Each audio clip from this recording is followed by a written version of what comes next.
Punjab TV देख रहे सारे दर्शकों का मैं मेघा प्रोग्राम आरोग जीवन दे विच स्वागत करदी हां।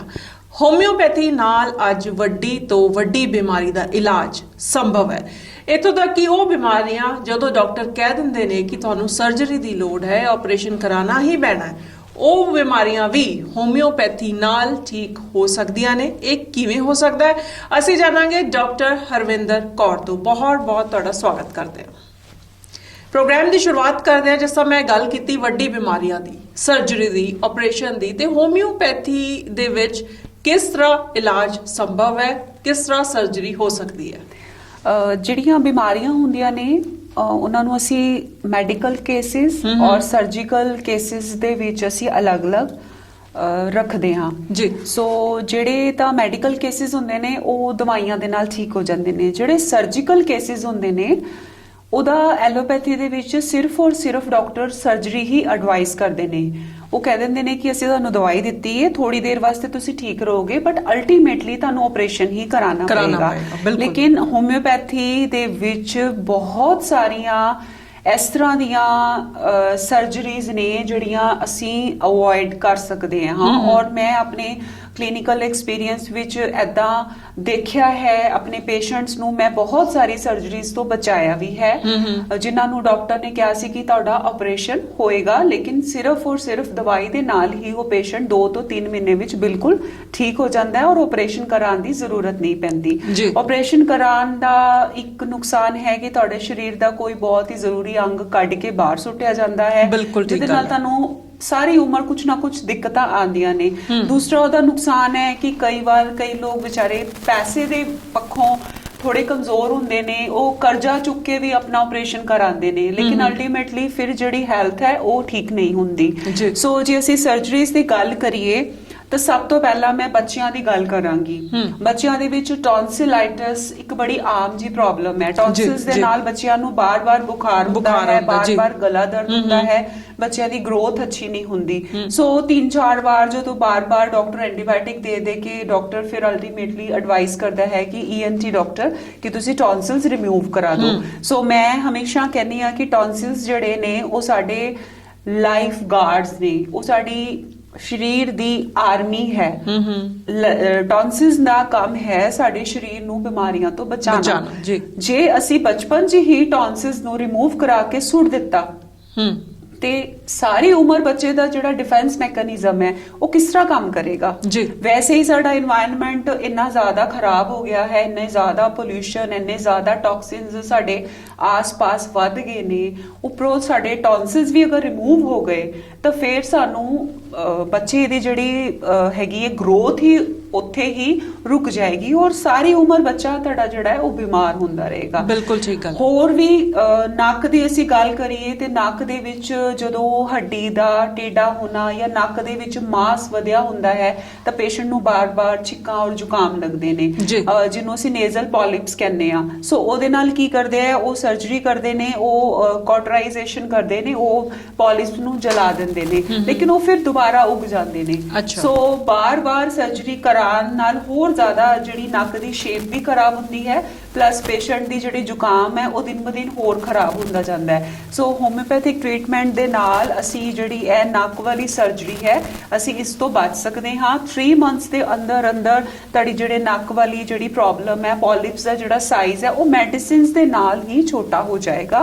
ਉਹਦੇ ਲਈ ਤੁਹਾਨੂੰ ਸਰਜਰੀ ਨਹੀਂ ਕਰਾਣੀ ਪਏਗੀ। मतलब ये बहुत ही महत्वपूर्ण गल्लां ने ਜਿਹੜੇ ਹੋਮਿਓਪੈਥੀ ਬਾਰੇ ਬਹੁਤ ਸਾਰੇ ਲੋਕ ਨਹੀਂ ਜਾਣਦੇ, ਕਿਉਂਕਿ ਆਮ ਤੌਰ ਤੇ ਇਹ ਸੋਚਿਆ ਜਾਂਦਾ ਹੈ ਕਿ ਕੋਈ ਬਿਮਾਰੀ ਹੁੰਦੀ ਹੈ ਤੇ ਹੋਮਿਓਪੈਥੀ ਦੇ ਵਿੱਚ ਉਹਦੀ ਦਵਾਈ ਲੈ ਲਓ, ਮੈਡੀਸਿਨ ਲੈ ਲਓ ਤੇ ਲੰਬੇ ਸਮੇਂ ਤੱਕ ਉਹਨੂੰ ਖਾਂਦੇ ਰਹੋ ਤੇ ਤੁਹਾਡੀ ਬਿਮਾਰੀ ਠੀਕ ਹੋ ਜਾਏਗੀ। ਪਰ ਸ਼ਾਇਦ ਅਸੀਂ ਇਹ ਨਹੀਂ ਜਾਣਦੇ ਕਿ ਸਰਜਰੀ ਤੱਕ ਦਾ ਇਲਾਜ ਹੋਮਿਓਪੈਥੀ ਦੇ ਵਿੱਚ ਸੰਭਵ ਹੈ। ਬਿਲਕੁਲ। ਜਿਸ ਤਰ੍ਹਾਂ ਮੈਂ ਗੁਰਦੇ ਦੀ ਪੱਥਰੀ ਦੀ ਗੱਲ ਕਰਾਂ, ਗੁਰਦੇ ਦੀ ਪੱਥਰੀ ਦਾ ਇਲਾਜ ਜਿਹੜਾ ਬਹੁਤ ਮਹਿੰਗਾ ਹੈ। ਲੇਜ਼ਰ ਟ੍ਰੀਟਮੈਂਟ ਹੋਵੇ ਚਾਹੇ ਦੂਸਰਾ ਆਪਰੇਸ਼ਨ ਹੋਵੇ, ਕਾਫੀ ਜ਼ਿਆਦਾ ਪੈਸਾ ਖਰਚਣਾ ਪੈਂਦਾ ਹੈ ਮਰੀਜ਼ ਨੂੰ। ਲੇਕਿਨ ਪੱਥਰੀ ਇਸ ਤਰ੍ਹਾਂ ਦੀ ਪ੍ਰੋਬਲਮ ਹੈ, ਇੱਕ ਵਾਰੀ ਹੁੰਦੀ ਹੈ ਤਾਂ ਉਹ ਬਾਰ-ਬਾਰ ਵੀ ਹੁੰਦੀ ਹੈ। ਲਾਈਕ ਸਾਡੇ ਸਰੀਰ ਵਿੱਚ ਇੱਕ ਇਦਾਂ ਦੀ ਟੈਂਡੈਂਸੀ ਹੈ, ਸਾਡੇ ਸਰੀਰ ਵਿੱਚ ਐਸਿਡ ਜ਼ਿਆਦਾ ਬਣ ਰਿਹਾ ਜਿਹਦੇ ਕਰਕੇ ਸਾਡੇ ਸਰੀਰ ਵਿੱਚ ਪੱਥਰੀਆਂ ਬਣਨੀਆਂ ਸ਼ੁਰੂ ਹੋ ਜਾਂਦੀਆਂ ਨੇ। ਸੋ ਭਾਵੇਂ ਪਿੱਤੇ ਦੀ ਪੱਥਰੀ ਹੋਵੇ ਤੇ ਭਾਵੇਂ ਗੁਰਦੇ ਦੀ ਪੱਥਰੀ ਹੋਵੇ, ਉਹ ਹੋਮਿਓਪੈਥਿਕ ਮੈਡੀਸਿਨ ਨਾਲ ਉਹ ਨਿਕਲ ਜਾਂਦੀ ਹੈ। ਗੁਰਦੇ ਦੀ ਪੱਥਰੀ ਜਿਹੜੀ ਹੈ ਉਹ ਬਾਹਰ ਆ ਜਾਂਦੀ ਹੈ ਪਿੱਤੇ ਦੀ ਪੱਥਰੀ ਜਿਹੜੀ ਹੈ ਉਹ ਬਾਹਰ ਬਾਹਰ ਨਹੀਂ ਆ ਨਹੀਂ ਸਕਦੀ, ਜੀ। ਕਿਉਂਕਿ ਪਿੱਤਾ ਜਿਹੜਾ ਹੈ ਉਹ ਬੰਦ ਹੁੰਦਾ ਹੈ, ਠੀਕ ਹੈ। ਸੋ ਉਹ ਬੰਦ ਜਿਹੜਾ ਇੱਕ ਪਾਰਟ ਹੈ ਉਹਦੇ ਵਿੱਚੋਂ ਬਾਹਰ ਨਿਕਲਣ ਦਾ ਰਸਤਾ ਨਹੀਂ ਹੈ। ਜੀ। ਸੋ ਪਿੱਤੇ ਦੀ ਪੱਥਰੀ ਜਿਹੜੀ ਹੈ ਉਹ ਸਾਡੀ ਮੈਡੀਸਿਨਸ ਦੇ ਨਾਲ ਉਹ ਟੁੱਟ ਜਾਂਦੀ ਹੈ, ਟੁੱਟ ਕੇ ਜਿਸ ਨੂੰ ਅਸੀਂ ਸੈਂਡ ਕਹਿੰਦੇ ਆ, ਰੇਤਾ, ਉਹ ਸੈਂਡ ਵਿੱਚ ਕਨਵਰਟ ਹੋ ਜਾਂਦੀ ਹੈ, ਜਿਹਦੇ ਨਾਲ ਉਹ ਪੇਸ਼ੈਂਟ ਨੂੰ ਕਦੀ ਵੀ ਤਕਲੀਫ ਨਹੀਂ ਦਿੰਦੀ। ਜੀ। ਕਿਡਨੀ ਸਟੋਨ ਯਾਨੀ ਗੁਰਦੇ ਦੀ ਪੱਥਰੀ 15 ਦਿਨਾਂ ਦੇ ਅੰਦਰ ਅੰਦਰ ਪੇਸ਼ੈਂਟ ਦੇ ਸਰੀਰ ਚੋਂ ਯੂਰਿਨ ਰਾਹੀਂ ਬਾਹਰ ਆ ਜਾਂਦੀ ਹੈ। ਅੱਛਾ। ਅਸੀਂ ਸੈਕਿੰਡ ਕੋਰਸ ਜਿਹੜਾ ਦੇਈਦਾ ਹੈ ਉਹ ਦੇਈਦਾ ਹੈ ਜਦੋਂ ਪੱਥਰੀ ਬਾਹਰ ਆ ਜਾਂਦੀ ਹੈ ਕਿ ਪੱਥਰੀ ਦੁਬਾਰਾ ਨਾ ਬਣੇ। ਪੱਥਰੀ ਨੂੰ ਬਾਹਰ ਕੱਢਣਾ ਸਾਡੀ ਦਵਾਈਆਂ ਵਾਸਤੇ ਬਹੁਤ ਹੀ ਸੌਖਾ ਕੰਮ ਹੈ, ਅੱਛਾ। ਲੇਕਿਨ ਇੱਕ ਹੋਰ ਇੰਪੋਰਟੈਂਟ ਚੀਜ਼ ਹੈ ਕਿ ਪੱਥਰੀ ਫਿਰ ਦੁਬਾਰਾ ਨਾ ਬਣੇ। ਜੀ। ਸੋ ਪੱਥਰੀ ਬਣਨ ਨਾਲ ਅੰਦਰ ਕਈ ਵਾਰ ਸੋਜ ਪੈ ਜਾਂਦੀ ਹੈ, ਪੇਸ਼ੈਂਟ ਨੂੰ ਯੂਰਿਨ ਆਣਾ ਬੰਦ ਹੋ ਜਾਂਦਾ ਹੈ, ਯੂਰਿਨ ਜਾਂ ਬਹੁਤ ਜ਼ਿਆਦਾ ਆਂਦਾ ਹੈ ਜਾਂ ਜਲਨ ਹੁੰਦੀ ਹੈ। ਸੋ ਇਹ ਸਾਰੀਆਂ ਚੀਜ਼ਾਂ ਜਿਹੜੀਆਂ ਸਾਡੀਆਂ ਮੈਡੀਸਿਨਸ ਦੇ ਨਾਲ ਬਹੁਤ ਜਲਦੀ ਦੂਰ ਹੁੰਦੀਆਂ ਨੇ। ਕਈ ਕੇਸਿਸ ਵਿੱਚ ਬਹੁਤ ਜ਼ਿਆਦਾ ਪੇਨ ਹੁੰਦੀ ਹੈ ਤਾਂ ਅਸੀਂ ਇੱਕ ਅੱਧਾ ਪੇਸ਼ੈਂਟ ਨੂੰ ਐਡਵਾਈਸ ਕਰ ਦਿੰਦਾ ਹੈ ਕਿ ਤੁਸੀਂ ਇੰਜੈਕਸ਼ਨ ਪੇਨ ਕਿਲਰ ਲੈ ਸਕਦੇ ਹੋ, ਲੇਕਿਨ 2 ਦਿਨ ਦੇ ਅੰਦਰ ਅੰਦਰ ਸਭ ਕੁਝ ਚੀਜ਼ਾਂ ਸੈਟਲ ਹੋ ਜਾਂਦੀਆਂ ਨੇ ਤੇ 15 ਦਿਨ ਦੇ ਵਿੱਚ ਪੱਥਰੀ ਬਾਹਰ ਆ ਜਾਂਦੀ ਹੈ। ਔਰ ਲਾਸਟ ਜਿਹੜਾ ਮੈਂ ਦੱਸਿਆ ਕੋਰਸ ਦੇਾਂਗੇ ਉਹਦੇ ਨਾਲ ਪੱਥਰੀ ਤੁਹਾਡੇ ਦੁਬਾਰਾ ਨਹੀਂ ਬਣਦੀ। ਜੀ, ਮਤਲਬ ਕਿ ਹੋਮਿਓਪੈਥੀ ਦੇ ਨਾਲ ਪੱਥਰੀ ਦਾ ਵੀ ਇਲਾਜ ਹੋ ਸਕਦਾ ਹੈ। ਜੀ। ਮਤਲਬ ਇਹ ਗੱਲਾਂ ਬਹੁਤ ਸਾਰੀਆਂ ਨੇ ਜਿਹਦੇ ਬਾਰੇ ਅਸੀਂ ਨਹੀਂ ਜਾਣਦੇ। ਇੱਕ ਗੱਲ ਹੋਰ ਤੁਹਾਡੇ ਤੋਂ ਜਾਣਾਂਗੇ ਕਿ ਪਾਇਲਸ ਦੀ ਪ੍ਰੋਬਲਮ ਹੈ ਨਾ, ਉਹ ਵੀ ਬੜੀ ਕਾਮਨ ਹੋ ਚੁੱਕੀ ਹੈ। ਕੀ ਹੋਮਿਓਪੈਥੀ ਨਾਲ ਇਹ ਵੀ ਪੂਰੀ ਤਰ੍ਹਾਂ ਠੀਕ ਹੋ ਸਕਦੀ ਹੈ? ਇਹ ਵੀ ਸਰਜੀਕਲ ਕੇਸ ਵਿੱਚ ਹੀ ਆਂਦੀ ਹੈ, ਜਦੋਂ ਆਪਾਂ ਸਰਜੀਕਲ ਕੇਸਿਸ ਦੀ ਗੱਲ ਕਰ ਰਹੇ ਹਾਂ। ਜੀ। ਸੋ ਪਾਇਲਸ ਵੀ ਸਰਜੀਕਲ ਕੇਸ ਹੈ। ਪਾਇਲਸ ਦੇ ਵਿੱਚ ਵੀ ਸਰਜਰੀ ਕਰਕੇ ਉਹਦਾ ਜਿਹੜਾ ਐਕਸਟਰਾ ਗਰੋਥ ਹੈ ਜਿਹੜੀ ਕਿ ਪੇਸ਼ੈਂਟ ਨੂੰ ਬਾਰ-ਬਾਰ ਤੰਗ ਕਰਦੀ ਹੈ, ਪੇਨ ਕਰਦੀ ਹੈ, ਜੀ। ਉਹਦੇ ਵਿੱਚ ਉਹ ਬਲੀਡਿੰਗ ਹੁੰਦੀ ਹੈ, ਪੇਸ਼ੈਂਟ ਉਹ ਉੱਪਰਲੀ ਉਸਦੇ ਹਿੱਸੇ ਨੂੰ ਉੱਪਰੋਂ ਕੱਟ ਦਿੱਤਾ ਜਾਂਦਾ ਹੈ, ਲੇਕਿਨ ਉਹਦੀ ਜੜ ਜਿਹੜੀ ਉਹ ਨਹੀਂ ਨਿਕਲ ਪਾਉਂਦੀ। ਉਹ ਦੁਬਾਰਾ ਫਿਰ ਤੋਂ ਸਾਡੇ ਜੇ ਅਗਰ ਪੇਸ਼ੈਂਟ ਨੂੰ ਕਬਜ਼ ਰਹਿੰਦੀ ਹੋਵੇ ਤਾਂ ਦੁਬਾਰਾ ਫਿਰ ਤੋਂ ਪਾਇਲਸ ਦੀ ਜਿਹੜੀ ਪ੍ਰੋਬਲਮ ਹੈ ਉਹ ਬਾਰ-ਬਾਰ ਆਂਦੀ ਹੈ। ਅਗਰ ਉਹ ਜ਼ਿਆਦਾ ਵਿਗੜ ਜਾਏ ਤਾਂ ਅੱਗੇ ਚੱਲ ਕੇ ਫਿਸ਼ਰ ਵੀ ਬਣ ਜਾਂਦੀ ਹੈ, ਫਿਸਚੁਲਾ ਬਣ ਸਕਦੀ ਹੈ। ਸੋ ਸਟਾਰਟਿੰਗ ਵਿੱਚ ਹੀ ਅਗਰ ਅਸੀਂ ਪੇਸ਼ੈਂਟ ਨੂੰ ਪ੍ਰੋਪਰ ਮੈਡੀਸਿਨ, ਪ੍ਰੋਪਰ ਡਾਈਟ ਵੀ ਦਿੱਤੀ ਜਾਂਦੀ ਹੈ ਔਰ ਥੋੜਾ ਜਿਹਾ ਐਕਸਰਸਾਈਜ਼ ਦਾ ਵੀ ਸ਼ਡਿਊਲ ਦਿੱਤਾ ਜਾਂਦਾ ਹੈ, ਅਗਰ ਸਾਰੀਆਂ ਚੀਜ਼ਾਂ ਦਾ ਪੇਸ਼ੈਂਟ ਧਿਆਨ ਰੱਖੇ ਤਾਂ ਸਿਰਫ ਔਰ ਸਿਰਫ 15-20 ਦਿਨਾਂ ਦੇ ਅੰਦਰ ਅੰਦਰ ਪੇਸ਼ੈਂਟ ਪਾਇਲਸ ਤੋਂ ਜਿਹੜਾ ਹੈ ਉਹ ਨਿਜਾਤ ਪਾ ਲੈਂਦਾ ਹੈ। ਉਹਨੂੰ ਅਸੀਂ ਪਹਿਲੇ ਪੇਨ ਘੱਟ ਕਰਨ ਦੀ ਜਾਂ ਬਲੀਡਿੰਗ ਰੋਕਣ ਦੀ ਦਵਾਈ ਦਿੰਨੇ ਹਾਂ।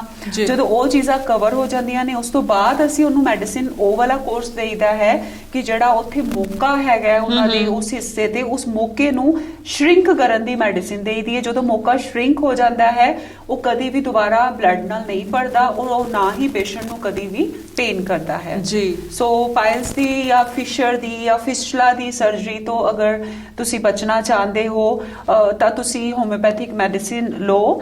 ਅਗਰ ਮੈਡੀਸਿਨ ਲੈਣ ਦੇ ਬਾਅਦ ਤੁਸੀਂ ਨਹੀਂ ਠੀਕ ਹੋ ਰਹੇ ਫਿਰ ਪੇਸ਼ੈਂਟ ਨੂੰ ਸਰਜਰੀ ਕਰਾਉਣ ਵਿੱਚ ਕੋਈ ਹਰਜ ਨਹੀਂ ਹੈ, ਲੇਕਿਨ ਪਹਿਲੇ ਸਾਨੂੰ ਮੈਡੀਸਿਨ ਜ਼ਰੂਰ ਖਾ ਕੇ ਦੇਖਣੀ ਚਾਹੀਦੀ ਹੈ। ਤੇ ਜਦੋਂ ਮੈਡੀਸਿਨ ਸ਼ੁਰੂ ਕਰਦੇ ਆ ਤਾਂ ਕਿੰਨੀ ਦੇਰ ਤੱਕ ਫਿਰ ਸਾਨੂੰ ਇਹ ਮੈਡੀਸਿਨ ਖਾਣੀ ਪੈਂਦੀ ਹੈ? ਅਗਰ ਪੇਸ਼ੈਂਟ ਇਹ ਡਿਪੈਂਡ ਕਰਦਾ ਹੈ ਪੇਸ਼ੈਂਟ ਦੀ ਪ੍ਰੋਬਲਮ ਕਿੰਨੀ ਪੁਰਾਣੀ ਹੈ। ਅਗਰ 1 ਮਹੀਨੇ ਪੁਰਾਣੀ ਹੋਵੇ ਤਾਂ ਉਹ 15 ਦਿਨਾਂ ਵਿੱਚ ਠੀਕ ਹੁੰਦਾ ਹੈ। ਅਗਰ ਪੇਸ਼ੈਂਟ ਦੀ ਪ੍ਰੋਬਲਮ 1 ਸਾਲ ਪੁਰਾਣੀ ਹੋਵੇ ਤਾਂ ਕਮ ਸੇ ਕਮ 2-3 ਮਹੀਨੇ ਕੰਪਲੀਟ ਲੱਗਦੇ ਨੇ ਉਹਨੂੰ ਪੂਰਾ ਠੀਕ ਹੋਣ ਤੇ। ਲੇਕਿਨ ਜੋ ਪੇਸ਼ੈਂਟ ਦੀ ਜ਼ਿਆਦਾ ਤਕਲੀਫ ਹੈ, ਜੋ ਜ਼ਿਆਦਾ ਦਿੱਕਤਾਂ ਨੇ, ਉਹ ਹਫਤੇ ਦੇ ਅੰਦਰ ਅੰਦਰ ਹੀ ਪੂਰੀਆਂ ਹੋਣੀਆਂ ਸ਼ੁਰੂ ਹੋ ਜਾਂਦੀਆਂ ਨੇ। ਜੀ। ਤੇ ਫਿਰ ਜਿਸ ਤਰ੍ਹਾਂ ਤੁਸੀਂ ਕਿਹਾ ਕਿ 2 ਜਾਂ 3 ਮਹੀਨੇ ਵੀ ਲੱਗ ਜਾਂਦੇ ਨੇ, ਤੇ ਫਿਰ ਇਸ ਦੌਰਾਨ ਨਾਲ ਐਲੋਪੈਥੀ ਮੈਡੀਸਿਨਸ ਵੀ ਖਾਈਆਂ ਜਾ ਸਕਦੀਆਂ ਨੇ? ਬਿਲਕੁਲ ਬਿਲਕੁਲ।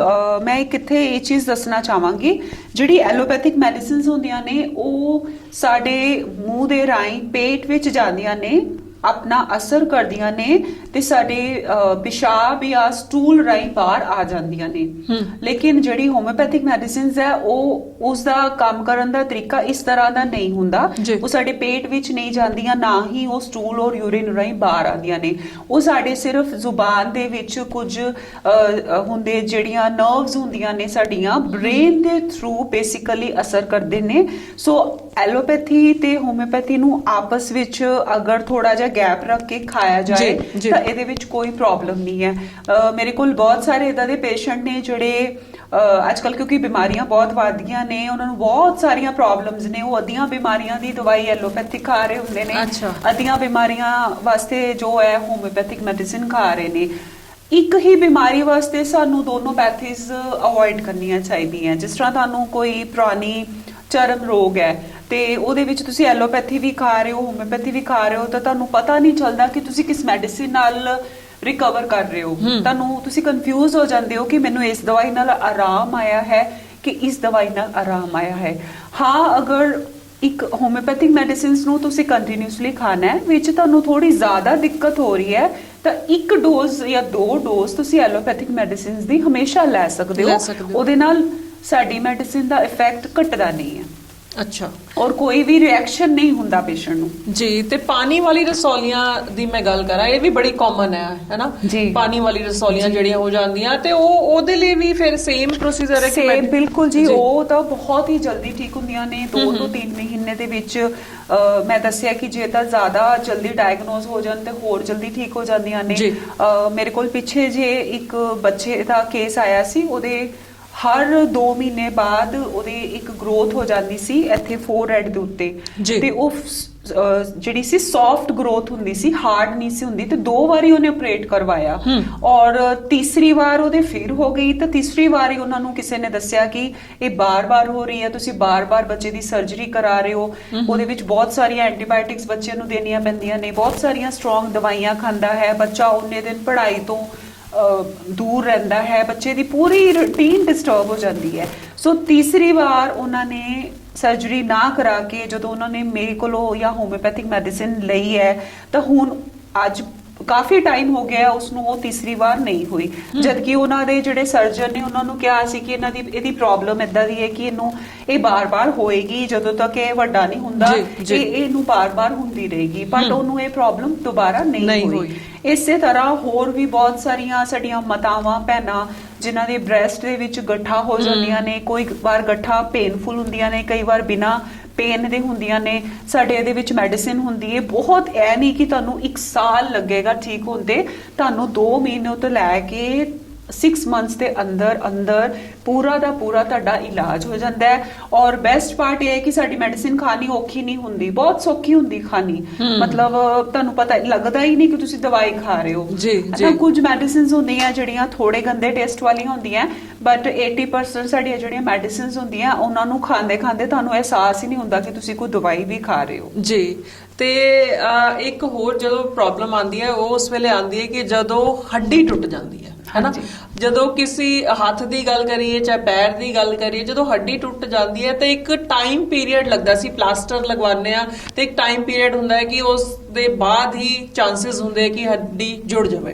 ਤੇ ਜਦੋਂ ਇਦਾਂ ਦੀ ਕੰਡੀਸ਼ਨ ਦੇ ਵਿੱਚ ਅਸੀਂ ਹੋਮਿਓਪੈਥੀ ਮੈਡੀਸਿਨ ਨਾਲ ਲੈ ਲਈਏ ਤਾਂ ਰਿਕਵਰੀ ਜਲਦੀ ਹੋ ਸਕਦੀ ਹੈ। ਬਿਲਕੁਲ ਜੀ। ਕਿਸੇ ਨੂੰ ਅਗਰ ਫ੍ਰੈਕਚਰ ਹੁੰਦਾ ਹੈ, again it's a surgical case, ਹੁਣ ਉਹਦੇ ਵਿੱਚ ਪਲਾਸਟਰ ਤਾਂ ਲੱਗੇਗਾ। ਇਨੀਸ਼ੀਅਲੀ ਪੇਸ਼ੈਂਟ ਨੂੰ ਪੇਨ ਕਿਲਰ ਵੀ ਖਾਣੇ ਪੈ ਸਕਦੇ ਨੇ ਕਿਉਂਕਿ ਦਰਦ ਜ਼ਿਆਦਾ ਹੁੰਦੀ ਹੈ। ਉਸ ਤੋਂ ਬਾਅਦ ਅਗਰ ਉਹ ਹੋਮਿਓਪੈਥਿਕ ਮੈਡੀਸਿਨਸ ਲੈ ਲਵੇ, ਉਹਦੇ 2 ਫਾਇਦੇ ਹੋਣਗੇ। ਪਹਿਲਾ ਫਾਇਦਾ, ਇੱਕ ਤਾਂ ਜਿਹੜੀ ਹੀਲਿੰਗ ਹੈ ਉਹ ਫਾਸਟ ਹੋਏਗੀ।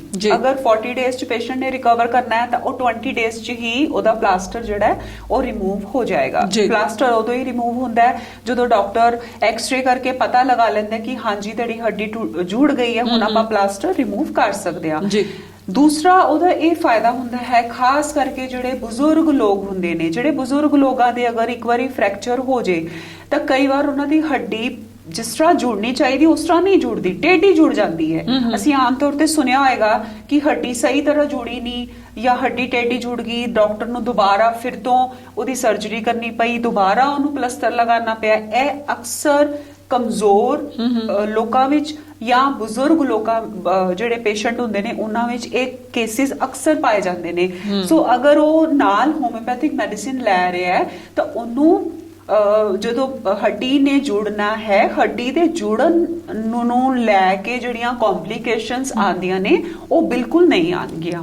ਉਹਨਾਂ ਦੀ ਹੱਡੀ ਸਹੀ ਤਰੀਕੇ ਨਾਲ ਜੁੜੇਗੀ ਔਰ ਉਹਨਾਂ ਦੀ ਹੱਡੀ ਬਹੁਤ ਕਮ ਟਾਈਮ ਵਿੱਚ ਜੁੜ ਜਾਏਗੀ। ਮਤਲਬ ਵੱਡੀ ਤੋਂ ਵੱਡੀ ਪ੍ਰੋਬਲਮ ਤੇ ਛੋਟੀ ਤੋਂ ਛੋਟੀ ਪ੍ਰੋਬਲਮ, ਹਰ ਇੱਕ ਪ੍ਰੋਬਲਮ, ਹਰ ਇੱਕ ਬਿਮਾਰੀ ਦਾ ਇਲਾਜ ਅਸੀਂ ਹੋਮਿਓਪੈਥੀ ਦੇ ਵਿੱਚ ਕਰ ਸਕਦੇ ਹਾਂ। ਤੇ ਹੁਣ ਗੱਲ ਇਹ ਕਰੀਏ ਕਿ ਜੇ ਸਕਿਨ ਤੇ ਚਮਕ ਲਿਆਣੀ ਹੋਵੇ ਹੈ ਨਾ, ਚਿਹਰੇ ਤੇ ਚਮਕ ਬਰਕਰਾਰ ਰੱਖਣੀ ਹੋਵੇ ਜਾਂ ਹੋਰ ਚਮਕ ਲਿਆਣੀ ਹੋਵੇ, ਤੇ ਇਹਦੇ ਵਿੱਚ ਵੀ ਹੋਮਿਓਪੈਥੀ ਸਹਾਈ ਹੈ ਜੀ। ਇਹਦੇ ਵਿੱਚ ਮੈਂ ਤੁਹਾਨੂੰ ਪਹਿਲੇ ਇੱਕ ਚੀਜ਼ ਦੱਸਣਾ ਚਾਹਾਂਗੀ ਜੀ। ਜਿਹੜੀ ਹੋਮਿਓਪੈਥਿਕ ਮੈਡੀਸਿਨ ਹੈ ਉਹ ਅਸਰ ਕਿਸ ਤਰੀਕੇ ਨਾਲ ਕਰਦੀ ਹੈ, ਉਹਦਾ ਕੰਮ ਕਰਨ ਦਾ ਤਰੀਕਾ ਕੀ ਹੈ। पेशेंट चाहे अपनी पिंपल्स की दवाई लैन आएगा, स्किन की दवाई लैन आया कि मेरी स्किन डल है या मेरे पिंपल्स है, ਤਾਂ ਜਿਹੜੀ ਅਸੀਂ ਮੈਡੀਸਿਨ ਦਵਾਂਗੇ ਉਹ ਸਿਰਫ ਔਰ ਸਿਰਫ ਉਹਦੇ ਸਕਿਨ ਦੇ ਉੱਤੇ ਕੰਮ ਨਹੀਂ ਕਰੇਗੀ। ਸਾਡੀਆਂ ਜਿਹੜੀਆਂ ਮੈਡੀਸਿਨਸ ਨੇ ਉਹ ਜਿਹੜਾ ਸਾਡਾ ਬਾਡੀ ਦਾ ਇੱਕ ਵਾਈਟਲ ਫੋਰਸ ਹੁੰਦੀ ਹੈ ਜਿਹੜੀ ਕਿ ਸਾਡੇ ਸਾਰੇ ਸਰੀਰ ਨੂੰ ਚਲਾਉਂਦੀ ਹੈ, ਜਿਹਨੂੰ ਅਸੀਂ डिफेंस मैकेनिज्म भी कह सकते हैं, साडी इम्यूनिटी भी कह सकते हैं। साडी होम्योपैथी च ਅਸੀਂ ਉਹਨੂੰ ਵਾਈਟਲ ਫੋਰਸ ਕਹਿੰਦੇ ਆ ਕਿ ਵਾਈਟਲ ਫੋਰਸ ਦੇ ਨਾਲ ਹੀ ਸਾਡਾ ਸਰੀਰ ਫਿਟ ਰਹਿੰਦਾ ਹੈ। ਜਦੋਂ ਵਾਈਟਲ ਫੋਰਸ ਵਾਈਟਲ એનર્ਜੀ ਜਦੋਂ ਨਹੀਂ ਰਹਿੰਦੀ ਤਾਂ ਸਾਡਾ ਜਿਹੜਾ ਸਰੀਰ ਹੈ ਉਹ ਬਿਮਾਰ ਹੋਣਾ ਸ਼ੁਰੂ ਹੋ ਜਾਂਦਾ ਹੈ ਜਾਂ ਫਿਰ ਡੈਡ ਹੋ ਜਾਂਦਾ ਹੈ। ਸੋ ਸਾਡਾ ਜਿਹੜੀ ਮੈਡੀਸਿਨ ਹੈ ਉਹਨੇ ਬੇਸਿਕਲੀ ਤੁਹਾਡੇ ਸਰੀਰ ਦੇ ਵਾਈਟਲ ਫੋਰਸ ਨੂੰ ਇੰਨਾ ਕੁ ਸਟਰੋਂਗ ਕਰ ਦੇਣਾ ਹੈ ਕਿ ਸਰੀਰ ਆਪੇ ਹੀ ਬਿਮਾਰੀਆਂ ਦੇ ਨਾਲ ਲੜਦਾ ਹੈ ਆਟੋਮੈਟਿਕਲੀ। ਹੁਣ ਅਗਰ ਕਿਸੇ ਦੇ ਚਿਹਰੇ ਤੇ ਪਿੰਪਲਸ ਨੇ ਜਾਂ ਕਿਸੇ ਦੀ ਸਕਿਨ ਡਲ ਹੈ ਤਾਂ ਉਹਦੇ ਬਹੁਤ ਸਾਰੇ ਕਾਰਨ ਹੋਣਗੇ, ਉਹਦੇ ਕਰਕੇ ਡਲ ਹੈ। ਹੁਣ ਅਗਰ ਡਲ ਸਕਿਨ ਦੇ ਉੱਤੇ ਮੈਂ ਸਿਰਫ ਕਰੀਮ ਲਗਾ ਰਹੀ ਹਾਂ ਤਾਂ ਉਹ ਬਹੁਤਾ ਅਸਰ ਨਹੀਂ ਕਰੇਗੀ, ਲੇਕਿਨ ਮੇਰੀ ਸਕਿਨ ਡਲ ਦੇ ਪਿੱਛੇ ਮੇਰੇ ਪੇਟ ਦੇ ਵਿੱਚ ਕੋਈ ਪ੍ਰੋਬਲਮ ਹੈ, ਮੈਨੂੰ ਹਾਰਮੋਨਸ ਦੀ ਕੋਈ ਪ੍ਰੋਬਲਮ ਹੈ, ਮੇਰੀ ਬਾਡੀ ਅੰਦਰੋਂ ਵੀਕ ਹੈ, ਮੈਨੂੰ ਅਨੀਮੀਆ ਹੈ, ਤਾਂ ਸਾਡੀ ਮੈਡੀਸਿਨ ਨੇ ਪਹਿਲੇ ਉਹ ਸਾਰੇ ਕਾਰਨ ਦੂਰ ਕਰਨੇ ਨੇ। ਜਦੋਂ ਇੱਕ ਇੱਕ ਕਰਕੇ ਉਹ ਕਾਰਨ ਦੂਰ ਹੁੰਦੇ ਜਾਣਗੇ ਆਟੋਮੈਟਿਕਲੀ ਪੇਸ਼ੈਂਟ ਦੀ ਜਿਹੜੀ ਸਕਿਨ ਹੈ, ਪਿੰਪਲਸ ਹੈ ਜਾਂ ਜਿਹੜੀ ਵੀ ਪ੍ਰੋਬਲਮ ਵਾਸਤੇ ਪੇਸ਼ੈਂਟ ਦਵਾਈ ਲੈਣ ਆਇਆ ਆਟੋਮੈਟਿਕਲੀ ਉਹ ਦੂਰ ਹੋ ਜਾਏਗੀ। ਕਈ ਵਾਰ ਇਸ ਤਰ੍ਹਾਂ ਹੁੰਦਾ ਹੈ ਕਿ ਪੇਸ਼ੈਂਟ ਕਿਸੇ ਹੋਰ ਪ੍ਰੋਬਲਮ ਵਾਸਤੇ ਦਵਾਈ ਲੈਣ ਆਂਦਾ ਹੈ ਤਾਂ ਉਹ ਗੱਲਾਂ ਵਿੱਚ ਕਹਿੰਦਾ ਕਿ ਪਹਿਲੇ ਮੈਨੂੰ ਬਹੁਤ ਜ਼ਿਆਦਾ ਮਾਈਗ੍ਰੇਨ ਹੁੰਦਾ ਸੀ, ਅੱਜ ਕੱਲ ਨਹੀਂ ਹੋ ਰਿਹਾ। ਲਾਈਕ ਪੇਸ਼ੈਂਟ ਨੂੰ ਇਸ ਚੀਜ਼ ਦਾ ਅਹਿਸਾਸ ਨਹੀਂ ਹੈ ਕਿ ਜਿਹੜੀ ਉਹ ਮੈਡੀਸਿਨ ਉਹ ਕਿਸੇ ਹੋਰ ਵਾਸਤੇ ਖਾ ਰਿਹਾ ਹੈ, ਭਾਵੇਂ ਜੋੜਾਂ ਦੀ ਦਰਦਾਂ ਵਾਸਤੇ ਖਾ ਰਿਹਾ ਹੈ, ਲੇਕਿਨ ਹੁਣ ਉਹਨੂੰ ਮਾਈਗ੍ਰੇਨ ਦਾ ਅਟੈਕ ਨਹੀਂ ਹੋ ਰਿਹਾ।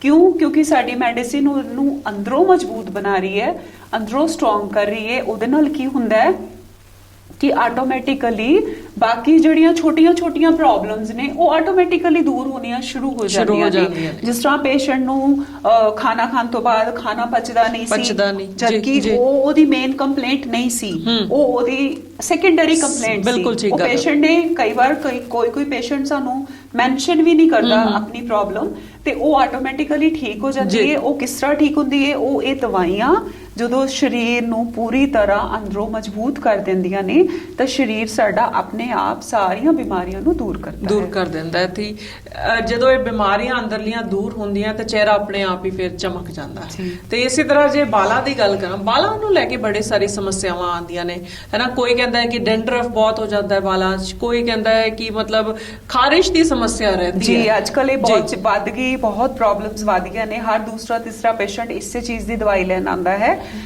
ਇਹਦੇ ਵਾਸਤੇ ਸਾਡੇ ਕੁਝ ਮੈਡੀਸਿਨਸ ਹੁੰਦੀਆਂ ਨੇ ਜਿਹੜੇ ਅਸੀਂ ਲੋਕਲੀ ਅਪਲਾਈ ਕਰਦੇ ਹਾਂ। ਸ਼ੈਂਪੂ ਵੀ ਆਉਂਦੇ ਨੇ, ਹੇਅਰ ਆਇਲ ਵੀ ਸਾਡੇ ਆਉਂਦੇ ਨੇ, ਲੇਕਿਨ ਜਿਹੜੀਆਂ ਚੀਜ਼ਾਂ ਮੈਡੀਸਿਨਸ ਉਸ ਸ਼ੈਂਪੂ ਜਾਂ ਆਇਲ ਵਿੱਚ ਪਾਈਆਂ ਨੇ, ਅਗਰ ਅਸੀਂ ਉਹ ਡਾਇਰੈਕਟ ਸਿਰ ਤੇ ਅਪਲਾਈ ਕਰਦੇ ਆ ਤਾਂ ਸਾਨੂੰ ਬਹੁਤ ਵਧੀਆ ਰਿਜ਼ਲਟ ਮਿਲਦਾ ਹੈ। ਕਿਉਂਕਿ ਅੱਜ ਕੱਲ ਲੋਕ ਬਾਲਾਂ ਨੂੰ ਕਲਰ ਕਰਦੇ ਨੇ, ਉਹਦੇ ਕਰਕੇ ਸਾਡੇ ਬਾਲਾਂ ਦਾ ਟੈਕਸਚਰ ਥੋੜਾ ਜਿਹਾ ਖਰਾਬ ਹੋ ਜਾਂਦਾ ਹੈ। ਤੇ ਈਵਨ ਅਗਰ ਕੋਈ ਮਹਿੰਦੀ ਵੀ ਲਗਾਉਂਦਾ ਹੈ ਤਾਂ ਮਹਿੰਦੀ ਵੀ ਪਿਓਰ ਨਹੀਂ ਆਉਂਦੀ, ਮਹਿੰਦੀ ਨਾਲ ਵੀ ਸਾਡੇ ਵਾਲ ਕਾਫੀ ਖਰਾਬ ਹੁੰਦੇ ਨੇ। ਸੋ ਸਾਡੇ ਇਹਦੇ ਵਿੱਚ ਇੱਕ ਦੋ ਤਰ੍ਹਾਂ ਦੇ ਲੋਸ਼ਨ ਆਉਂਦੇ ਨੇ ਜਿਹਦੇ ਨਾਲ ਖਾਰਿਸ਼ ਹੈ ਜਾਂ ਜਿਸ ਤਰ੍ਹਾਂ ਚਿੱਟੇ ਵਾਲਾਂ ਦੀ ਅਗਰ ਅਸੀਂ ਗੱਲ ਕਰੀਏ, ਅੱਜ ਕੱਲ ਦੇ ਜਿਹੜੇ ਬੱਚਿਆਂ ਨੂੰ ਪ੍ਰੀਮੈਚੁਰ ਗ੍ਰੇਇੰਗ ਬੜੀ ਕਾਮਨ ਹੈ। ਕਈ ਸਰਦਾਰ ਯੰਗ ਬੱਚੇ ਮੇਰੇ ਕੋਲ ਆਉਂਦੇ ਨੇ ਕਿ ਸਾਡੀ ਦਾੜੀ ਚਿੱਟੀ ਹੋਣੀ ਸ਼ੁਰੂ ਹੋ ਗਈ। ਮਤਲਬ ਦਾੜੀ ਚਿੱਟੀ ਹੋਣਾ ਮੀਨਸ ਕਿ ਤੁਹਾਡਾ ਏਜਿੰਗ ਸਾਈਨ, ਜਿਹੜੇ ਸਾਡੇ ਵਾਲ ਸਫੇਦ ਹੁੰਦੇ ਨੇ ਇਹ ਸਾਡਾ ਏਜਿੰਗ ਸਾਈਨ ਹੈ ਕਿ ਸਾਡੀ ਏਜ ਹੋ ਰਹੀ ਹੈ। ਤੇ ਇਹ ਨੇਚਰ ਵੱਲੋਂ ਸਾਨੂੰ ਇੱਕ ਸਾਈਨ ਮਿਲ ਰਿਹਾ ਹੈ। ਅੱਖਾਂ ਦਾ ਕਮਜ਼ੋਰ ਹੋਣਾ, ਵਾਲਾਂ ਦਾ ਚਿੱਟੇ ਹੋਣਾ, ਇਹ ਏਜਿੰਗ ਸਾਈਨਸ ਨੇ। ਉਹ 40 ਸਾਲ ਤੋਂ ਬਾਅਦ ਤਾਂ ਕਾਮਨ ਹੈ, ਲੇਕਿਨ ਅੱਜ ਕੱਲ ਦੇ 18 ਸਾਲ ਦੇ ਬੱਚਿਆਂ ਨੂੰ, 15 ਸਾਲ ਦੇ ਬੱਚਿਆਂ ਨੂੰ ਹੀ ਅਗਰ ਚਿੱਟੇ ਵਾਲ ਹੋਣੇ ਸ਼ੁਰੂ ਹੋ ਜਾਣਗੇ ਤੇ ਉਹਨਾਂ ਬੱਚਿਆਂ ਦਾ 40 ਸਾਲ ਬਾਅਦ ਕੀ ਬਣੇਗਾ। ਸੋ ਇਹਦੇ ਵਿੱਚ ਕੈਮੀਕਲਸ ਅਗਰ ਉਹ ਵਾਲਾਂ ਤੇ, ਮੂੰਹ ਤੇ, ਸਿਰ ਤੇ ਅਪਲਾਈ ਕਰਦੇ ਨੇ ਤੇ ਉਹ ਕੋਈ ਫਾਇਦਾ ਨਹੀਂ ਕਰਦੇ। ਸੋ ਇਹਦੇ ਵਿੱਚ ਅਸੀਂ ਬੇਸਿਕਲੀ ਬੱਚੇ ਨੂੰ ਖਾਣ ਪੀਣ ਦੀਆਂ ਚੀਜ਼ਾਂ ਬਾਰੇ ਦੱਸਦੇ ਹਾਂ ਕਿ ਤੁਸੀਂ ਆਪਣੀ ਡਾਈਟ ਵਿੱਚ ਇਹ ਚੀਜ਼ਾਂ ਸ਼ਾਮਿਲ ਕਰੋ, ਆਪਣਾ ਥੋੜਾ ਲਾਈਫ ਸਟਾਈਲ ਚੇਂਜ ਕਰੋ, ਆਪਣਾ ਗੁੱਸਾ ਘਟਾਓ ਕਿਉਂਕਿ ਅੱਜ ਕੱਲ ਦੇ ਬੱਚਿਆਂ 'ਚ ਗੁੱਸਾ ਬਹੁਤ ਹੈ। ਸੋ ਇਹ ਸਾਰੀਆਂ ਚੀਜ਼ਾਂ ਕਿਧਰੇ ਨਾ ਕਿਧਰੇ ਸਾਡੇ ਏਜਿੰਗ ਸਾਇੰਸ ਨੂੰ ਫਾਸਟ ਕਰ ਦਿੰਦੀਆਂ ਨੇ। ਸੋ ਉਹਦੇ ਨਾਲ ਅਸੀਂ ਆਪਣੀਆਂ ਮੈਡੀਸਿਨਸ ਦਿੰਦੇ ਨੇ ਜਿਹੜੀਆਂ ਕਿ ਨੈਚੁਰਲੀ ਬੱਚਿਆਂ ਦੇ ਜਿਹੜੀ ਉਹ ਸਪੀਡ ਏਜਿੰਗ ਸਾਇੰਸ ਦੀ ਵੱਧ ਗਈ ਹੈ ਉਹ ਉਸ ਨੂੰ ਕੰਟਰੋਲ ਕਰ ਦਿੰਦੇ ਨੇ। ਜੀ ਇੱਥੇ ਮੈਂ ਜੰਕ ਫੂਡ ਦੀ ਗੱਲ ਜ਼ਰੂਰ ਕਰਾਂਗੀ ਕਿ ਜੇ ਅਸੀਂ ਸੋਚਦੇ ਹਾਂ ਕਿ ਅਸੀਂ ਜਿਸ ਤਰ੍ਹਾਂ ਜੰਕ ਫੂਡ ਖਾ ਰਹੇ ਹਾਂ ਉਸੇ ਤਰ੍ਹਾਂ ਖਾਈ ਵੀ ਜਾਈਏ ਤੇ ਅਸੀਂ ਦਵਾਈਆਂ ਵੀ ਲਈ ਜਾਈਏ ਤੇ ਫਿਰ ਅਸੀਂ ਤੰਦਰੁਸਤ ਰਹਿ ਸਕਦੇ ਹਾਂ। ਹਾਂਜੀ, ਕੁਝ ਸਾਡੀ 1-2 ਮੈਡੀਸਿਨਸ ਹੁੰਦੀਆਂ ਨੇ ਕਿ ਅਗਰ ਅਸੀਂ ਜੰਕ ਫੂਡ ਖਾਦਾ, ਵੈਸੇ ਤਾਂ ਨਹੀਂ ਖਾਣਾ ਚਾਹੀਦਾ ਬਟ ਚਲੋ ਹਫਤੇ ਵਿੱਚ ਇੱਕ ਵਾਰ ਅਗਰ ਮਨ ਕਰਦਾ ਹੈ ਤਾਂ ਉਹ ਖਾ ਕੇ ਉਸ ਤੋਂ ਬਾਅਦ ਉਹ ਮੈਡੀਸਿਨ ਅਗਰ ਅਸੀਂ ਖਾ ਲਈਏ ਤਾਂ ਸਾਨੂੰ ਨੈਕਸਟ ਡੇ ਪ੍ਰੋਬਲਮ ਨਹੀਂ ਹੁੰਦੀ। ਇਸੇ ਤਰ੍ਹਾਂ ਜਿਹੜੇ ਡਰਿੰਕ ਕਰਨ ਦੇ ਸ਼ੌਕੀਨ ਹੁੰਦੇ ਨੇ, ਵੈਸੇ ਤਾਂ ਡਰਿੰਕ ਕਰਨਾ ਬਹੁਤ ਖਰਾਬ ਚੀਜ਼ ਹੈ ਲੇਕਿਨ ਅਗਰ ਕਦੀ ਵਾਂਸ ਇਨ ਅ ਵਾਈਲ ਤੁਸੀਂ ਡਰਿੰਕ ਕੀਤੀ ਹੈ ਤਾਂ ਉਹਦੇ 'ਚ ਵੀ ਇੱਕ ਮੈਡੀਸਿਨ ਹੁੰਦੀ ਹੈ ਕਿ ਰਾਤ ਨੂੰ ਖਾ ਕੇ ਅਗਰ ਅਸੀਂ ਸੋ ਜਾਂਦੇ ਆ ਤੇ ਸਵੇਰੇ ਤੁਹਾਨੂੰ ਹੈਂਗਓਵਰ ਨਹੀਂ ਹੁੰਦਾ। ਸੋ ਬਟ ਇਹਦਾ ਮਤਲਬ ਇਹ ਨਹੀਂ ਹੈ ਕਿ ਅਸੀਂ ਡੇਲੀ ਅਗਰ ਹੈਂਗਓਵਰ ਵਾਲੀ ਮੈਡੀਸਿਨ ਹੈਗੀ ਹੈ ਤਾਂ ਆਪਾਂ ਰਾਤ ਨੂੰ ਉਹ ਦਵਾਈ ਖਾ ਲਈਏ ਨਾਲ ਡਰਿੰਕ ਵੀ ਕਰ ਲਈਏ। ਸੋ ਇਸ ਕਰਕੇ ਇਹ ਚੀਜ਼ਾਂ ਤੋਂ ਬਚਿਆ ਜਾਏ ਤਾਂ ਜ਼ਿਆਦਾ ਕਿਉਂਕਿ ਨੁਕਸਾਨ ਜ਼ਿਆਦਾ ਹੈ। ਬਟ ਮੈਡੀਸਿਨਸ ਹੁੰਦੀਆਂ ਨੇ, ਸਾਡੀ ਫਰਸਟ ਏਡ ਕਿਟ ਵੀ ਹੁੰਦੀ ਹੈ। ਲਾਈਕ ਜਿਸ ਤਰ੍ਹਾਂ ਹੀ ਤੁਹਾਡਾ ਥਰੋਟ ਇਨਫੈਕਸ਼ਨ ਸਟਾਰਟ ਹੋਈ, ਜਿਸ ਤਰ੍ਹਾਂ ਹੀ ਤੁਹਾਨੂੰ ਕੋਈ ਵੀ ਸਟਮਕ ਇਨਫੈਕਸ਼ਨ ਸਟਾਰਟ ਹੋਈ, ਤੁਹਾਨੂੰ ਡਾਕਟਰ ਪੂਰਾ ਕਿਟ ਬਣਾ ਕੇ ਦੇ ਦਿੰਦਾ ਹੈ। ਉਹਦੇ ਵਿੱਚ ਦਵਾਈਆਂ ਦੇ ਨਾਮ ਮੈਂਸ਼ਨ ਹੁੰਦੇ ਨੇ ਵਿਦ देयर ਇੰਡੀਕੇਸ਼ਨਸ। ਤੁਹਾਨੂੰ ਪਤਾ ਹੁੰਦਾ ਹੈ ਕਿ ਮੈਨੂੰ ਜਿੱਦਾਂ ਹੀ ਬੱਚੇ ਨੂੰ ਇੱਕ ਵੀ ਵੋਮਿਟ ਆਇਆ ਜਾਂ ਤੁਹਾਨੂੰ ਆਇਆ, ਤੁਸੀਂ ਤੁਰੰਤ ਅਗਰ 15-15 ਮਿੰਟ ਬਾਅਦ ਸਾਡੀਆਂ ਮੈਡੀਸਿਨਸ ਨੂੰ ਖਾਣੀਆਂ ਸ਼ੁਰੂ ਕਰ ਦਿੰਦੇ ਹੋ ਤੇ 99% ਚਾਂਸਸ ਹੁੰਦਾ ਹੈ ਕਿ ਤੁਸੀਂ ਉੱਥੇ ਹੀ ਠੀਕ ਹੋ ਜਾਂਦੇ ਹੋ, ਤੁਹਾਨੂੰ ਡਾਕਟਰ ਕੋਲ ਜਾਣ ਦੀ ਲੋੜ ਹੀ ਨਹੀਂ ਪੈਂਦੀ। ਸੋ ਉਹ ਕੁਝ ਸਾਡੀਆਂ ਅਸੀਂ ਪੋਲੀਕ੍ਰੈਸਟ ਰੈਮੇਡੀਜ਼ ਉਹਨਾਂ ਨੂੰ ਬੋਲਦੇ ਆ। ਉਹ 25 ਮੈਡੀਸਿਨਸ ਹੁੰਦੀਆਂ ਨੇ ਜਿਹੜੀਆਂ ਕਿ ਹਰ ਘਰ ਵਿੱਚ ਹੋਣੀਆਂ ਚਾਹੀਦੀਆਂ ਨੇ। ਜਿਸ ਤਰ੍ਹਾਂ ਹੱਥ ਜਲ ਜਾਂਦਾ ਹੈ, ਅਸੀਂ ਉਹਦੇ ਉੱਤੇ ਲਗਾਉਣ ਵਾਸਤੇ ਮੈਡੀਸਿਨ ਹੁੰਦੀ ਹੈ, ਅਗਰ ਤੁਰੰਤ ਅਸੀਂ ਲਗਾ ਲੈਂਦੇ ਆ ਤੇ ਸਾਡੇ ਨਿਸ਼ਾਨ ਨਹੀਂ ਪੈਂਦਾ, ਪਲੱਸ ਸਾਨੂੰ ਜਲਨ ਨਹੀਂ ਹੁੰਦੀ। ਸੋ ਇਸ ਤਰ੍ਹਾਂ ਦੀਆਂ ਬਹੁਤ ਸਾਰੀਆਂ ਫਰਸਟ ਏਡ ਮੈਡੀਸਿਨਸ ਹੁੰਦੀਆਂ ਨੇ। ਨਿਊ ਬੌਰਨ ਬੇਬੀਜ਼ ਵਾਸਤੇ ਬਹੁਤ ਅੱਛੀਆਂ ਮੈਡੀਸਿਨਸ ਇੱਕ ਕਿਟ ਬਣਦੀ ਹੈ ਕਿ ਨਿਊ ਬੌਰਨ ਬੇਬੀ ਨੂੰ ਕੁਝ ਵੀ ਪ੍ਰੋਬਲਮਸ ਆਉਂਦੀਆਂ ਰਹਿੰਦੀਆਂ ਨੇ। ਅਗਰ ਅਸੀਂ ਉਹਨਾਂ ਨੂੰ ਸ਼ੁਰੂ ਤੋਂ ਹੀ ਉਹਨਾਂ ਨੂੰ ਜਿਹੜੀਆਂ ਅਸੀਂ ਟੈਬਲੇਟਸ ਦਿੰਦੇ ਆ, ਉਹਨਾਂ ਦਾ ਸਾਈਜ਼ ਬਹੁਤ ਛੋਟਾ ਹੁੰਦਾ ਹੈ, ਇੱਕਦਮ ਪਾਊਡਰ ਫਾਰਮ ਵਿੱਚ ਉਹ ਮੈਡੀਸਿਨ ਹੁੰਦੀਆਂ ਟੈਬਲੇਟਸ ਹੈ ਬਟ ਬਹੁਤ ਬਾਰੀਕ ਹੁੰਦੀਆਂ ਨੇ। ਉਹ ਅਸੀਂ ਬੱਚੇ ਦੇ ਮੂੰਹ ਦੇ ਵਿੱਚ ਜਦੋਂ ਹੀ ਬੱਚੇ ਨੂੰ ਕੁਝ ਹੋਵੇ ਅਸੀਂ ਥੋੜੀ ਦੇਰ ਬਾਅਦ ਦਿੰਦੇ ਰਹਿੰਦੇ ਆ ਤੇ ਜ਼ਿਆਦਾਤਰ ਚਾਂਸਸ ਹੁੰਦਾ ਹੈ ਕਿ ਸਾਨੂੰ ਡਾਕਟਰ ਕੋਲ ਨਹੀਂ ਜਾਣਾ ਪੈਂਦਾ। ਮਤਲਬ ਇਹ ਹੁਣ ਐਡਵਾਂਸ ਇੰਨੀ ਜ਼ਿਆਦਾ ਟੈਕਨੋਲੋਜੀ ਹੋ ਚੁੱਕੀ ਹੈ, ਹੋਮਿਓਪੈਥੀ ਵੀ ਇੰਨੀ ਜ਼ਿਆਦਾ ਐਡਵਾਂਸ ਹੋ ਚੁੱਕੀ ਹੈ ਕਿ ਹਰ ਇੱਕ ਬਿਮਾਰੀ ਦਾ ਇਲਾਜ ਜਿਹੜਾ ਕਿ ਉਹ ਸੰਭਵ ਹੈ। ਜੀ ਡਾਕਟਰ ਹਰਵਿੰਦਰ ਕੌਰ ਸਟੂਡੀਓ ਦੇ ਵਿੱਚ ਸਾਡੇ ਨਾਲ ਨੇ ਤੇ ਲਗਾਤਾਰ ਅਸੀਂ ਹੋਮਿਓਪੈਥੀ ਬਾਰੇ ਇਹਨਾਂ ਕੋਲੋਂ ਜਾਣਕਾਰੀ ਲੈ ਰਹੇ ਹਾਂ। ਤੇ ਇੱਕ ਬਹੁਤ ਹੀ ਖਾਸ ਗੱਲ ਜਿਹੜੀ ਮੈਂ ਤੁਹਾਡੇ ਤੋਂ ਪੁੱਛਣਾ ਚਾਹੁੰਦੀ ਹਾਂ ਕਿ ਚੁਣੌਤੀ ਯਾਫਤਾ ਜਿਹੜੇ ਬੱਚੇ ਹੁੰਦੇ ਆ, ਸਪੈਸ਼ਲ ਚਾਈਲਡਸ ਹੈ ਨਾ, ਕੀ ਹੋਮਿਓਪੈਥੀ ਉਹਨਾਂ ਲਈ ਵੀ ਕੁਝ ਕਰ ਸਕਦੀ ਹੈ? ਜੀ ਹਾਂ, ਬਿਲਕੁਲ। ਮੈਂ ਜੰਮੂ ਦੇ ਵਿੱਚ ਆਰਮੀ ਦੇ ਵਿੱਚ ਆਸ਼ਾ ਸਕੂਲਸ ਹੁੰਦੇ ਨੇ, ਮੈਂ ਉੱਥੇ ਕੰਮ ਕੀਤਾ ਹੋਇਆ ਹੈ ਉਹਨਾਂ ਬੱਚਿਆਂ ਵਾਸਤੇ। ਇੱਥੇ ਵੀ ਮੇਰੇ ਕੋਲ ਕਾਫੀ ਬੱਚੇ ਇਸ ਤਰ੍ਹਾਂ ਦੇ ਆਉਂਦੇ ਨੇ ਜਿਹੜੇ ਸਾਡੇ ਸਪੈਸ਼ਲ ਚਾਈਲਡ ਜਾਂ ਫਿਰ ਕੋਈ ਵੱਡਾ ਇਨਸਾਨ ਵੀ ਜਿਹਨੂੰ ਇਹ ਤਕਲੀਫ ਹੋਵੇ, ਬਿਕੋਜ਼ ਸਾਡੀ ਜਿਹੜੀ ਹੋਮਿਓਪੈਥਿਕ ਸਿਸਟਮ ਆਫ ਮੈਡੀਸਿਨ ਹੈ ਇਹ ਸਾਡੇ ਮਾਈਂਡ ਦੇ ਉੱਤੇ ਅਸਰ ਕਰਦਾ ਹੈ। ਸੋ ਅੱਜ ਕੱਲ ਤਾਂ ਬਹੁਤ ਕਾਮਨ ਹੈ, ਬੜੇ ਪੇਰੈਂਟਸ ਆਉਂਦੇ ਨੇ ਮੇਰੇ ਕੋਲ ਇਹ ਸ਼ਿਕਾਇਤ ਲੈ ਕੇ ਕਿ ਮੇਰੇ ਬੱਚੇ ਨੂੰ ਗੁੱਸਾ ਬਹੁਤ ਆਉਂਦਾ ਹੈ, ਇਹ ਬਹੁਤ ਭੰਨ ਤੋੜ ਕਰਦਾ ਹੈ। ਸੋ ਇਹ ਬੜਾ ਕਾਮਨ ਜੀ ਪ੍ਰੋਬਲਮ ਹੋ ਗਈ ਹੈ। ਲੇਕਿਨ ਸਪੈਸ਼ਲ ਚਾਈਲਡ ਦੀ ਅਸੀਂ ਗੱਲ ਕਰੀਏ ਤਾਂ ਉਹਨਾਂ ਕਈ ਬੱਚਿਆਂ ਨੂੰ ਨਾਲ ਫਿਟਸ ਦੀ ਵੀ ਪ੍ਰੋਬਲਮ ਹੁੰਦੀ ਹੈ। ਉਹਨਾਂ ਨੂੰ ਜਿਸ ਤਰ੍ਹਾਂ ਦੌਰੇ ਪੈਣਾ ਹੈ ਨਾ, ਫਿਟਸ ਦੀ ਪ੍ਰੋਬਲਮ ਕਰਕੇ ਉਹ ਹਮੇਸ਼ਾ ਪੇਰੈਂਟਸ ਨੂੰ ਡਰ ਬਣਿਆ ਰਹਿੰਦਾ ਹੈ ਕਿ ਇਹ ਡਿੱਗ ਨਾ ਜਾਏ, ਇਹਨੂੰ ਸੱਟ ਨਾ ਵੱਜ ਜਾਏ। ਸੋ ਹੋਮਿਓਪੈਥਿਕ ਮੈਡੀਸਿਨ ਅਗਰ ਅਸੀਂ ਏਦਾਂ ਦੇ ਬੱਚੇ ਨੂੰ ਦਿੰਦੇ ਆ ਤਾਂ ਉਹਨੂੰ ਫਿਟਸ, ਐਪੀਲੈਪਸੀ, ਕਨਵਲਸ਼ਨਸ, ਇਹਨਾਂ ਸਾਰੀਆਂ ਪ੍ਰੋਬਲਮਸ ਦੇ ਵਿੱਚ ਬਹੁਤ ਫਾਇਦਾ ਮਿਲਦਾ ਹੈ। ਕਈ ਵਾਰ ਉਹਨਾਂ ਨੂੰ ਬੜੀ ਹੈਵੀ ਡੋਜ਼ ਡਾਕਟਰਸ ਨੇ ਦਿੱਤੀ ਹੁੰਦੀ ਹੈ ਫਿਟਸ ਨੂੰ ਕੰਟਰੋਲ ਕਰਨ ਲਈ, ਸੋ ਉਸ ਡੋਜ਼ ਨੂੰ ਅਸੀਂ ਹੌਲੀ ਘਟਾ ਸਕਦੇ ਹਾਂ। ਦੂਸਰਾ, ਸਪੈਸ਼ਲ ਚਾਈਲਡ ਜਿਹੜੇ ਹੁੰਦੇ ਨੇ, ਕਈ ਉਹਨਾਂ ਦੇ ਬੱਚਿਆਂ ਦੇ ਮੂੰਹ ਦੇ ਵਿੱਚੋਂ ਸਲਾਈਵਾ ਬਹੁਤ ਨਿਕਲਦਾ ਹੈ ਹਰ ਵਕਤ, ਮੂੰਹ ਦੇ ਵਿੱਚੋਂ ਥੁੱਕਾਂ ਤੁਸੀਂ ਦੇਖਿਆ ਹੋਏਗਾ, ਸਲਾਈਵਾ ਨਿਕਲਦਾ ਰਹਿੰਦਾ ਹੈ। ਬਹੁਤ ਜਲਦੀ ਸਾਡੀ ਮੈਡੀਸਿਨ ਦੇ ਨਾਲ ਇਹ ਸਲਾਈਵਾ ਨਿਕਲਣਾ ਬੰਦ ਹੋ ਜਾਂਦਾ ਹੈ, ਜਿਹਦੇ ਨਾਲ ਕੀ ਹੁੰਦਾ ਹੈ ਕਿ ਬੱਚਾ ਦੇਖਣ ਵਿੱਚ ਥੋੜਾ ਨਾਰਮਲ ਲੱਗਣ ਲੱਗ ਪੈਂਦਾ ਹੈ। ਤੀਸਰਾ, ਇਸ ਬੱਚਿਆਂ ਵਿੱਚ ਬਹੁਤ ਪ੍ਰੋਬਲਮ ਜਿਹੜੀ ਮੈਂ ਦੇਖੀ ਹੈ, ਇਹ ਬੱਚਿਆਂ ਨੂੰ ਬੜੀ ਜਲਦੀ ਖਾਂਸੀ ਜ਼ੁਕਾਮ, ਉਹਨਾਂ ਨੂੰ ਠੀਕ ਹੀ ਨਹੀਂ ਹੁੰਦਾ, ਉਹਨਾਂ ਦਾ ਹਰ ਵਕਤ ਰਨਿੰਗ ਨੋਜ਼, ਬਹੁਤ ਜ਼ਿਆਦਾ ਰੇਸ਼ਾ ਰਹਿੰਦਾ ਉਹਨਾਂ ਨੂੰ। ਸਾਡੀ ਦਵਾਈ ਨਾਲ ਉਹਨਾਂ ਦੀ ਇਹ ਪ੍ਰੋਬਲਮ ਦੂਰ ਹੁੰਦੀ ਹੈ। ਬਿਕੋਜ਼ ਮੈਂ ਬਾਰ-ਬਾਰ ਕਹਿ ਰਹੀ ਹਾਂ ਕਿ ਹੋਮਿਓਪੈਥਿਕ ਮੈਡੀਸਿਨ ਨਾਲ ਸਾਡਾ ਇਮਿਊਨ ਸਿਸਟਮ ਸਟਰੋਂਗ ਹੁੰਦਾ ਹੈ। ਜੇ ਅਸੀਂ ਸਪੈਸ਼ਲ ਚਿਲਡਰਨ ਨੂੰ ਇਹ ਮੈਡੀਸਿਨਸ ਦਿੰਨੇ ਆ ਤਾਂ ਇਹ ਦਵਾਈ ਦੇ ਨਾਲ ਉਹਦੀ ਅਸੀਂ ਤਕਰੀਬਨ 6 ਮਹੀਨੇ ਤੋਂ ਲੈ ਕੇ 1 ਸਾਲ ਵਿੱਚ ਅਸੀਂ ਉਹਦੇ ਵਿੱਚ ਬਹੁਤ ਵਧੀਆ ਚੇਂਜਸ ਲਿਆ ਸਕਦੇ ਆ।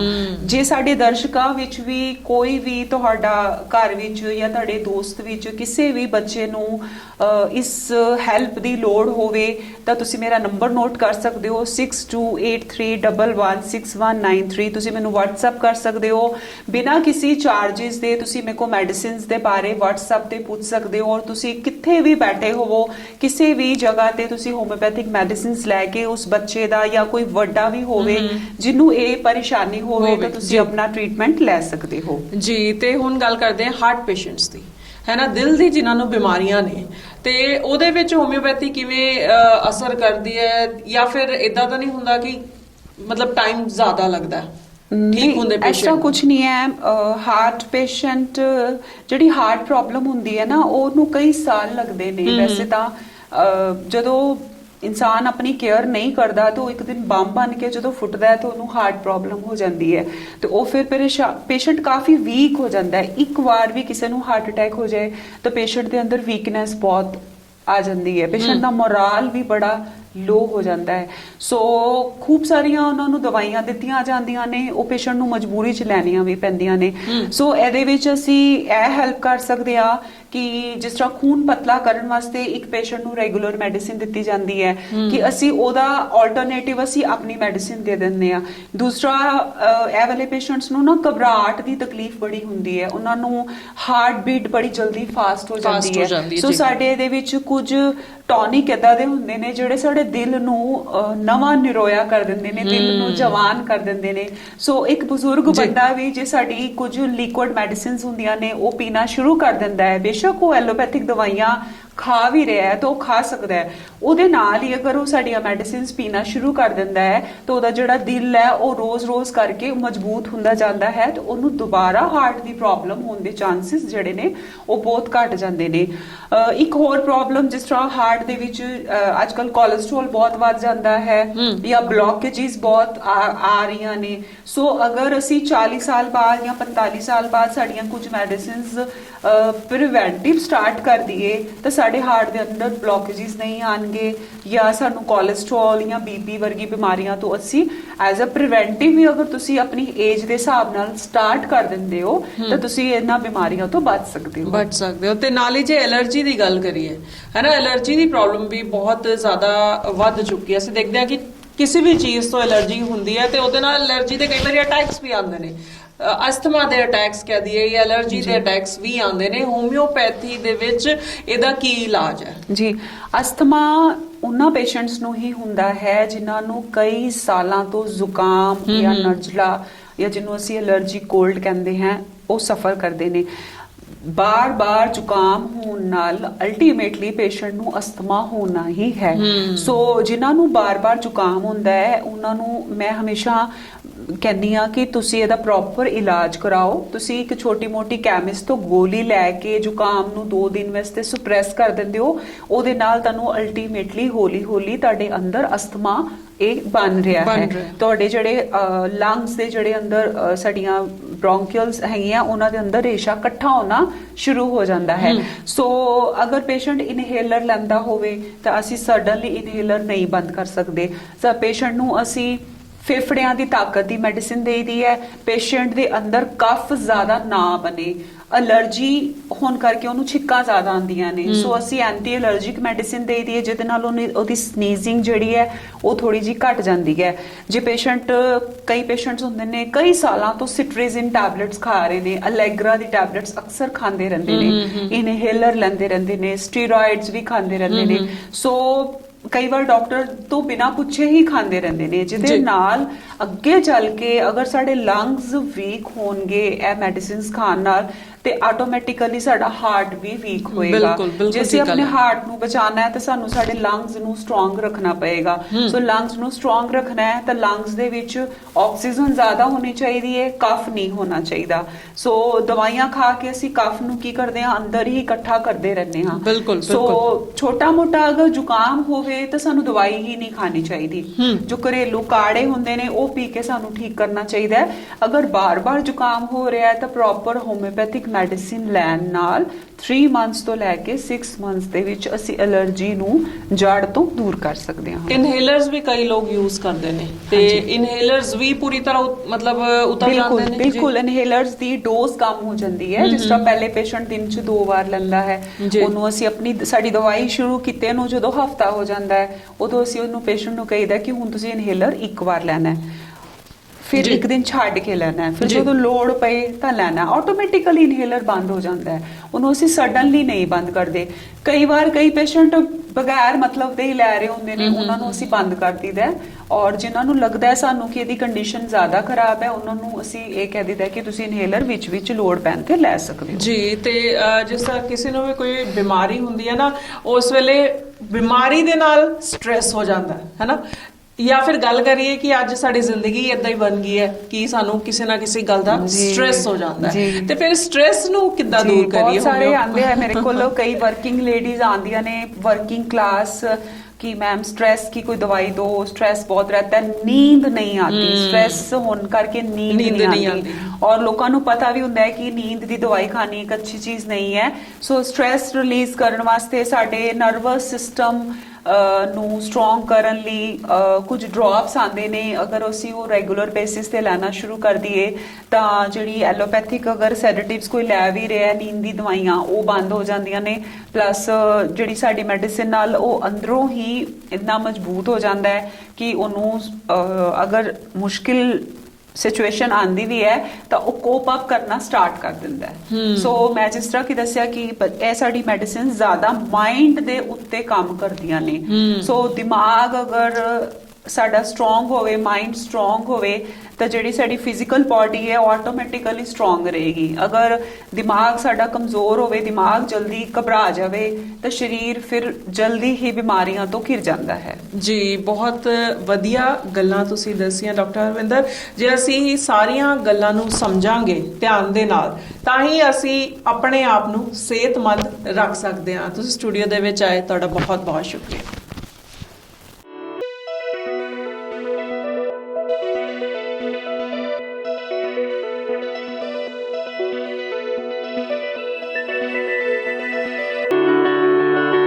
For more updates, download Punjab One TV app free on Roku, Tikri TV, Google Play Store, iOS. Like, follow and share our Facebook page. YouTube channel भी subscribe कर सकते हो।